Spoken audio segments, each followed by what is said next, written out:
Welcome to Teams Transformed, the podcast for people who want to see real team transformation. For courageous coaches, curious leaders, and anyone passionate about unlocking the true power of teams. We're your hosts, Georgina and Allard, here to journey with you through transformational insights on how to coach teams with presence, depth, and emergence.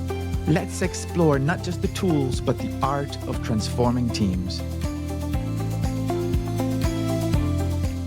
In this episode, you'll be following Allard and myself as we debrief following an engagement session with the executive team of Acme Inc. And we're making sense of our experience of that engagement session, so you can follow alongside us. Yeah, so we pick up where we left off in episode 1. We had the initial meetings with Sarah from HR. This was our first opportunity to sit down with the team, i.e. the client, and continue to see the team come alive for us. And we've started to build the container. We've started to build, some of the necessary psychological safety to be able to do the work. We've gathered additional data about the team and its members. And we're keeping an eye, Georgina and myself, on our own co-coaching relationship and how that may be impacting the system, and vice versa, how the system may be impacting our relationship. So welcome to episode 2 of the team coaching journey where teams come alive. Hello, everyone, and welcome back. How are you today, Georgina? I'm great. Really looking forward to this conversation today and picking up from where we left off. Yes, it is. We are picking up, aren't we, from episode 1 of a new series, this being episode 2 of the team coaching journey where teams come alive, and we're working with an imaginary team that we've called the senior executive team of Acme Inc. We met them in our last episode. If you missed that, then do go back, because we did do some initial contracting with Sarah, the HR sponsor, who shed some initial light on the situation and what the team is and who's on the team and who's not on the team, and during that initial conversation with Sarah, we've started to gather some data, even a few hypotheses. I think are starting to come alive for us, and so we want to continue today, and we are taking you with us on this journey in the room where the coaching happens, and then in our debriefs where Georgina and I sit down after the work is done, and as we explore this unfolding team coaching journey. Great. So in episode 1, we talked about the initial meetings, and we had our initial meetings, and then we went on to have a team engagement session with the team. So we're picking up now with our debrief post our team coaching engagement session with the executive team of Acme Inc. Yes, it's this doesn't always happen, but the initial meeting with HR went well enough for HR to trust us and give us the green light for a 90-minute sit-down session with the actual team, including the CEO, and that felt like a bit of a luxury. 90 minutes with the team in a larger context, which felt to us rather hurried, didn't it? Yeah, I mean, an engagement session, for the listener who does one-to-one coaching, you could compare it to perhaps a chemistry meeting with a client. It's an opportunity to meet the team as a whole, to see the team as a client, as your client, and to get a sense of what the team feels like, what's on their minds, and whether there's a good fit, whether we think that our approach and our way of working is a good fit for them and vice versa. So very rarely do I like to do team coaching without an engagement session, and really the opportunity to connect with the team in that way. I've learnt my lesson by diving straight in without that. Yeah, so let's begin our debrief. What do you remember? Al, we use this frame, self, team, and situation. We call it STS. It's one of our favorite meaning-making frames, the team coaching studio.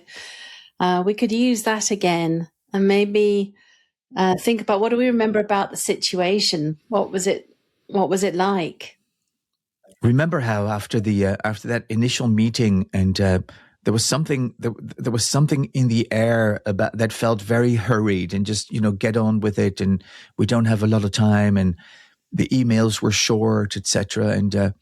And here too, the situation just felt hurried, even though, like I said, we had 90 minutes with this team, and you and I had prepared a bit of an agenda of the different things that we wanted to cover, and which we will unpack as we go along. But it felt that initial theme of hurriedness was just carried through to this engagement session. The session started late for one, didn't it? Yes, I think it was about 15 minutes late. And so our 90 minutes was cut down to 75.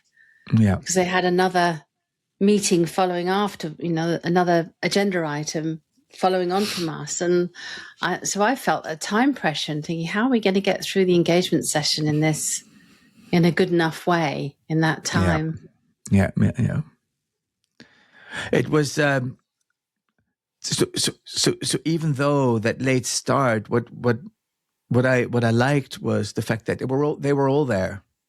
Yes. And by all, I mean the CEO and 8 additional team members. So the full group of 9 people made it and stayed until the end of the engagement session.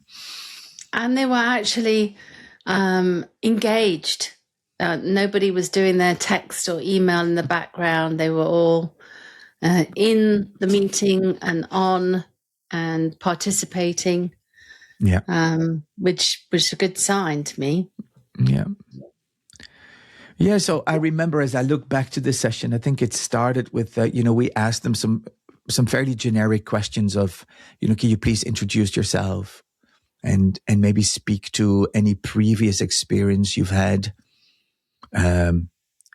with team coaching or other forms of team development, and what that was like for them and what they'd learned from it and how they experienced that. Yeah, I thought that was great, because they started talking about that session they'd had last year with the colour wheel, and how much they'd enjoyed that session, how they'd learned about each other. And I think we asked them what they learned about themselves individually and what they had learned about themselves as a team. And they were pretty open. I remember a few people being quite open and vulnerable, saying they learned that their pace was too fast and they tend to hurry things, whereas there are a few more reflective team members who really need more time to do sense making. Yeah. And also as a team, I heard them talk about, sometimes at this stage, teams, I think, are quite well defended, and they talk about where they're already strong or brilliant, which is good to hear. This team did some of that. So I think we're a good team. We're all very committed to this organization. We're very committed to the purpose. And I really felt that was genuine. And but they also said, I don't think we go deep enough on some conversations. I think we avoid conflict. And that's quite open for this stage. Yeah. And which is an initial indication that we've started to build what we call build the container, right? We've started to build some of that. It's still all very polite, of course, at this stage, but we've started to build, I think we're starting to put in place the conditions for people to feel that they can speak their mind. Yes, which is so important, because without that, we're really not going to be able to do any work at the team level unless they can really open up to each other and open up to learning. Yeah. If they put all their energy into just proving how great they are, then it's very difficult to create a learning journey. So I felt there was real appetite there at that stage for learning. I would underline that there's a real appetite for I think one of them said, we need to step up. This is the time for us to be at our best as a team. There was real energy around that, I think, that was echoed by other people that were there. Yeah, there was a lot of nodding around the room when they said that. Yeah. And somebody else responded to that and said, I think we're good, but we're not at our best as a team yet. No, There's more to do, more to go. Yeah. And at that moment, the energy really seemed to pick up. Yeah. And I agree with them. I mean, there's a lot happening in their industry. There's a lot of mergers, acquisitions going on. There seems to be a lot of consolidation. At the same time, they're going through some crazy high growth kind of phase. And so this really calls for them to be more cohesive and more strategically aligned, and to play more to that theme of, we want to be one team than ever before in their history as a team. And I think they've got the right people on board to do it. I mean, there's a lot of talent. I like when you asked the chief executive and you said to him, so why team coaching, John? Why now? Why is that important? I thought that was a great question. And I was impressed that he really brought that to life for me, about the purpose of the organization and the mission they're on, and how it feels that they're on the brink of an opportunity, that AI is both an opportunity and a threat, existential threat, really, to the organization, and how they want to harness that at this stage. And I heard him say, as a team, we need to shift from operating down into the organization through the silos to really looking upwards and outwards more as a team. Yeah. Which is very common, I find. What did you think about his response there? Clear and expressed with authority. And so I think it clearly is. It seems to be a well-respected CEO in the team.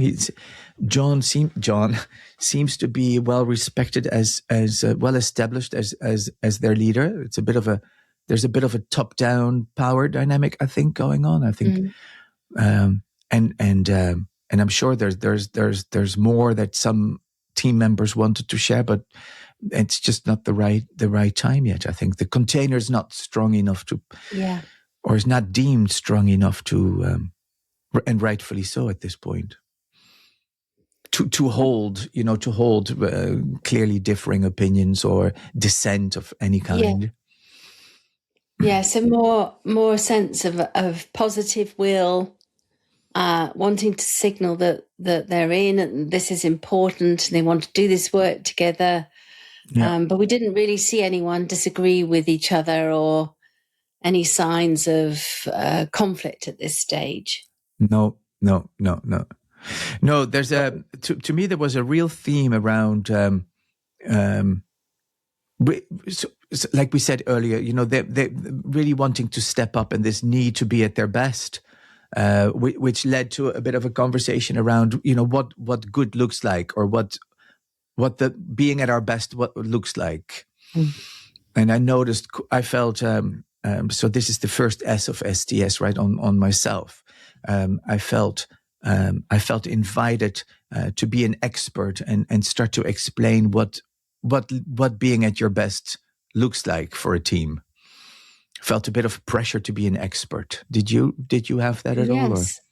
Well, yeah, I think we both started responding, didn't we? I remember I was talking about, in my view, if you take Katzenbach and Smith's wisdom of teams, a team has a strong, clear, compelling purpose. It's a small number of people who hold themselves mutually accountable.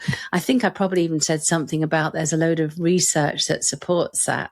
And I think at that stage I was feeling the need to show that we're credible, but also to give them some frame, I think, about I do wonder if anyone on the team has been part of a cohesive executive team, and their experience may be more that the team members have been really great managers leading down into the organization, but perhaps not part of a collective team. I really wanted to bring that collective teamwork lens to it. Yeah. Hey, it's as we're talking about it now, it seems like it was all. It feels the way we describe the team is that, wow, this is just the perfect team and perfectly set up for 6 or 12 months of team coaching. But I also noticed, I'm not going to name names, but I noticed one or two team members that felt a little bit more ambivalent perhaps than the rest, who I'm not sure what that is yet, but they're this work of making the invisible visible takes time, right? And right now, I think at least with two of these team members, there's still some concerns that are not being, that were not expressed in the mere 75 minutes that we had with them. Yes, but there's something looming underneath the surface there, I think. Yeah. Well, do you remember when we asked them about what concerns they might have? Yeah. And one of the team members who was more reserved said he really doesn't like conversations that invite him to share anything personal about himself. He's a very private person. And so I wonder if that might be one concern, that he might be worried about revealing more than he wants to reveal about who he is and what he thinks. Yeah. And I like how you normalized that and accepted that. And I think you even went as far as thanking him for speaking up with the candor that he did. And he seemed to respond well to that. Yeah. So a bit of a smile and a bit of warmth. Yeah. Yeah. And it gave other people permission too to maybe not feel singled out by not sharing their deepest secrets on day one. Yes. Yeah. In the bit about the concerns, there's one thing that we need to work out how we're going to be with was they said that their diaries are very busy, and 60% of their time every team member's in meetings, and then the remainder of the time they've got to try and get some stuff done. So I did find myself wondering how they're going to commit to both the length of journey and the time they need together to really do some transformational work as a team. I'm not sure we address that concern enough in the room. We might need to come back to that. Well, what do you think on that one? I'm very happy that we're being asked to at least, submit a proposal for how we see this, how we see this unfold. I'm sorry, and what we believe would be the necessary time involvement, and we'll see what pushback. We'll see what pushback we get. I also think that the next step in this journey, which as you know, they want us to do a team selfie with them. So a bit of, a bit of a SWOT analysis, so to speak, of the team. Like what are their strengths, what are their weaknesses, what are the opportunities and the threats. And we'll see if that notion of time pressure keeps, is revealed there too. If it comes up again. Yes, I certainly got the sense that they really wanted a bit of a diagnostic, would give them a way of getting into the work and starting the work, and they were keen on that. As you know, I'm less keen on diagnostics myself, because I think all the information you need, all the data is already there. It's there in the room if we're attuned to it. But I think doing the team selfie would really help them get going with the work and give a chance to build a container and do it in a way that's relatively safe and on their terms at this stage. So I'm happy to do that. Yeah, so a team selfie, for people who don't know the team selfie, it's an in-house, quick and easy to use assessment tool that we've developed, but which really looks at the team from different angles. It looks at the relationships between team members, not as individuals, but really as what's going on between the team members. It talks about the team leadership. Talks about the resources that the team have access to. So it's a complete kind of snapshot of what's going well and not so well in a team at a particular point in time. So yeah, George, I think they wanted that because at one point they mentioned they would want to then repeat that at the end of our intervention, whenever that end may be, so that they would have some sense of what has shifted and be able to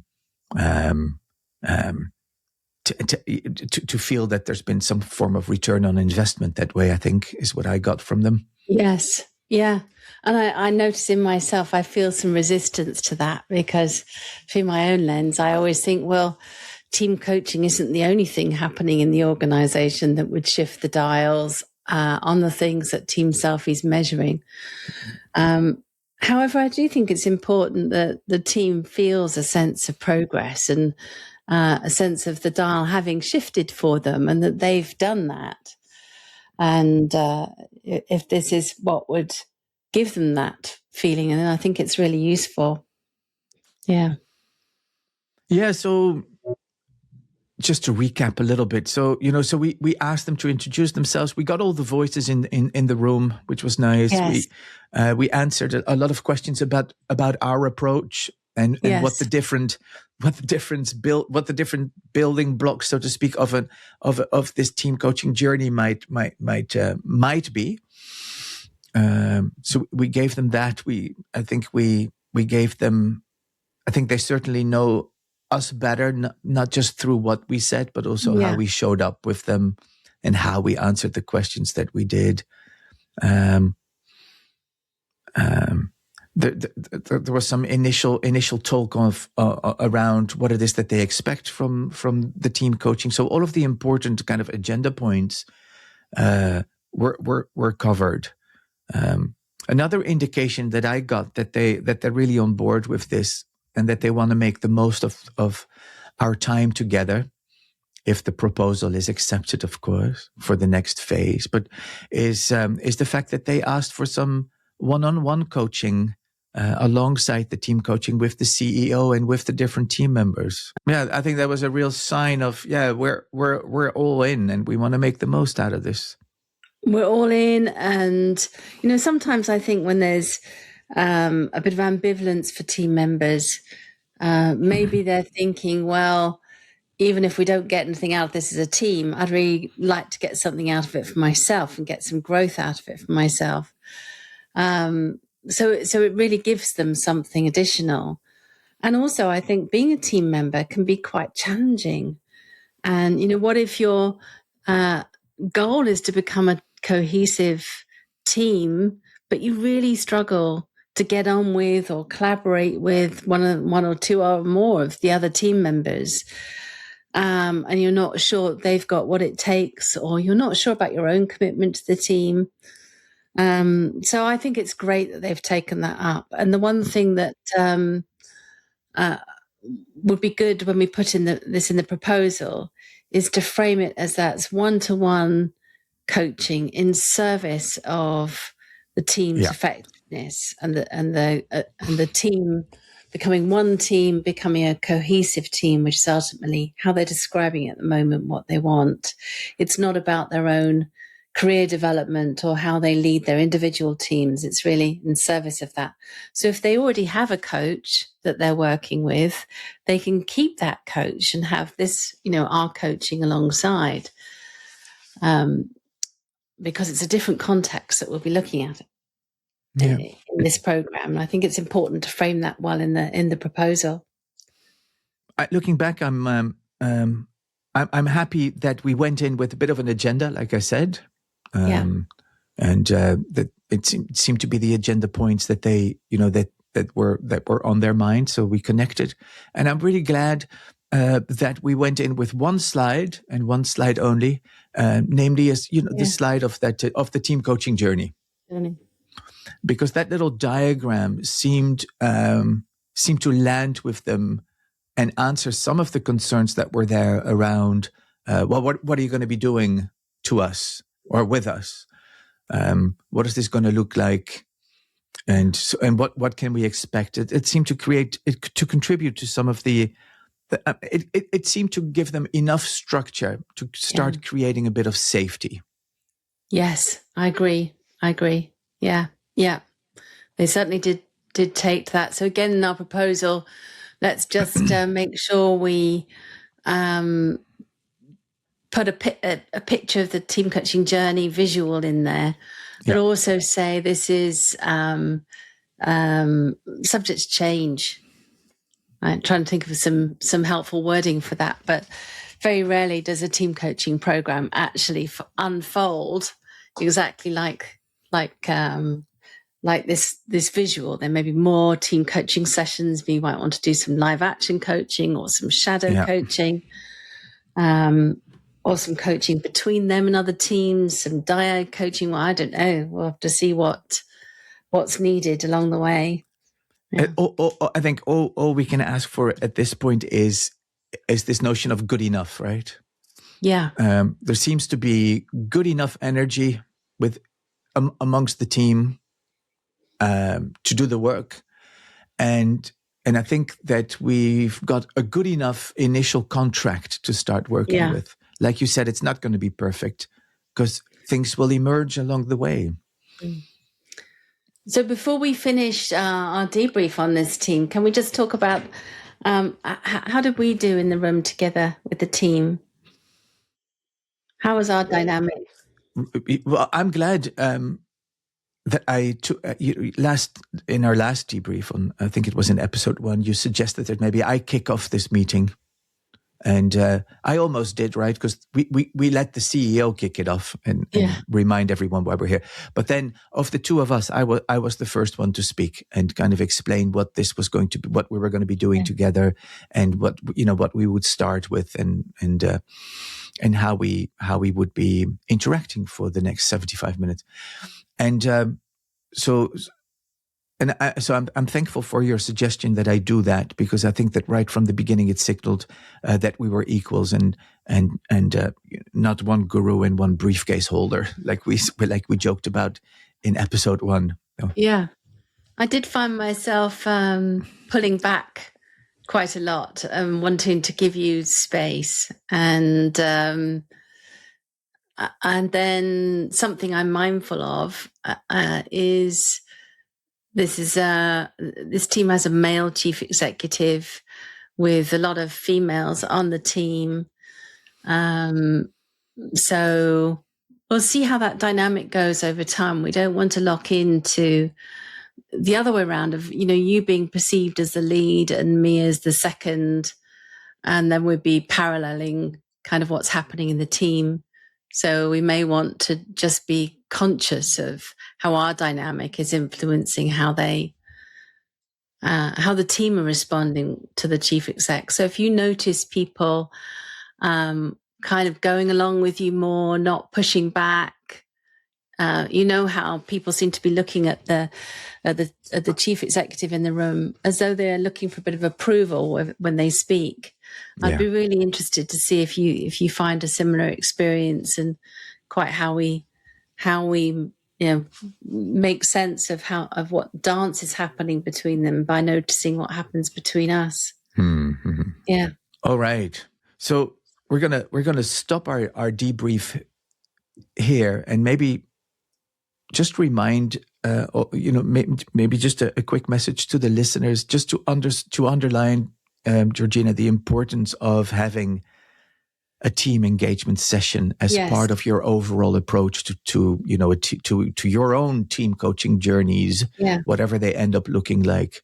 But I remember a few minutes ago, at one point when we were talking, Georgina, you said something about, I've learned from experience not to skip this stage. And that really resonated with me and echoes my own experience too, that it's sometimes tempting and easy to jump into doing the right, to jump straight to these coaching sessions after those initial meetings with, in our case, Sarah from HR, without having met the team and having an initial reading of the room, so to speak, and an initial kind of bilateral sniffing each other out kind of meeting. Yes.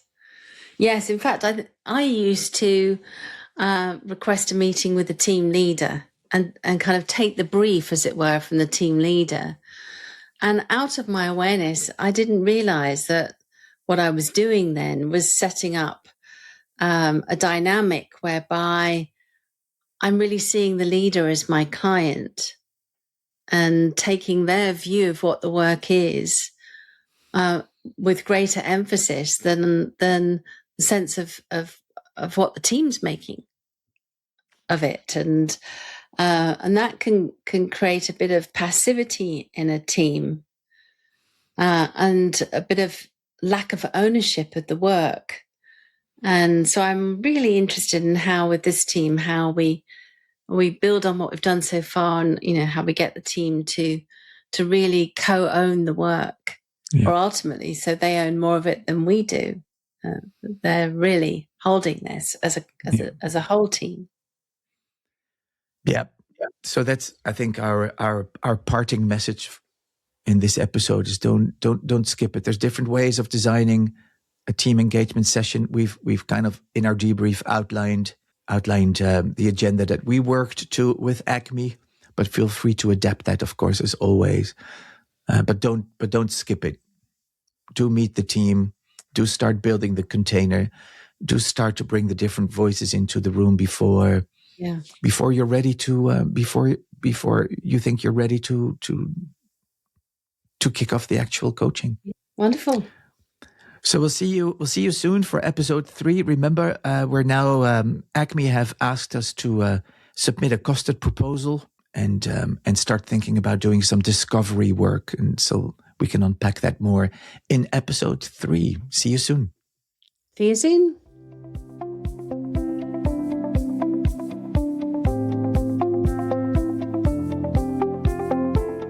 Thanks for joining today's journey of Teams Transformed. If this sparked a new insight or a deeper question, we invite you to sit with it, not to solve it, but to let it unfold.